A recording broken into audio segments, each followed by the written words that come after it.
লন্ডনে শেখ হাসিনার ঘনিষ্ঠদের ১৫০০ কোটি টাকার সম্পদ জব্দ।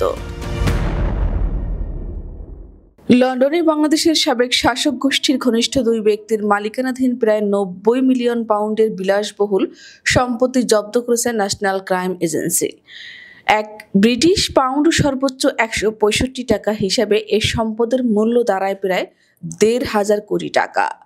শুক্রবার গার্ডিয়ানের এক প্রতিবেদনে এ তথ্য জানা যায়। যুক্তরাজ্যের আদালতের আদেশে আহমেদ শায়ান রহমান ও তার চাচাতো ভাই আহমেদ শাহরিয়ার রহমান এখন এই ১৫০০ কোটি টাকার সম্পত্তি বিক্রি করতে পারবেন না। এই সম্পত্তিগুলোর মধ্যে রয়েছে লন্ডনের অভিজাত গ্রোসভেনর স্কয়ারে অবস্থিত অ্যাপার্টমেন্ট। তারা বাংলাদেশের সাবেক প্রধানমন্ত্রী শেখ হাসিনার ঘনিষ্ঠ হিসেবে পরিচিত। দ্য গার্ডিয়ান ও ট্রান্সপারেন্সি ইন্টারন্যাশনালের যৌথ অনুসন্ধানে জানা গেছে, শেখ হাসিনার মিত্রদের যুক্তরাজ্যে প্রায় ৪০০ মিলিয়ন পাউন্ড মূল্যের সম্পদ রয়েছে, যার অংশ হিসেবে ৯টি সম্পত্তি জব্দ করা হয়েছে। এগুলো ব্রিটিশ ভার্জিন আইল্যান্ড, আইল অব ম্যান ও জার্সির মতো অফশোর কোম্পানির মাধ্যমে কেনা হয়েছিল এবং প্রতি সম্পত্তির মূল্য ১২ লাখ থেকে ৩,৫৫,০০,০০০ পাউন্ড পর্যন্ত।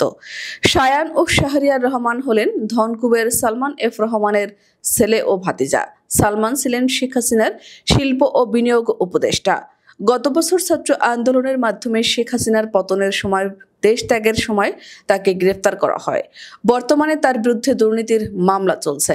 এনসিএ জানিয়েছে, ঘটনাটি চলমান বেসামরিক তদন্তের অংশ এবং তারা আরও সম্পত্তি জব্দের বিষয়ে কাজ করছে।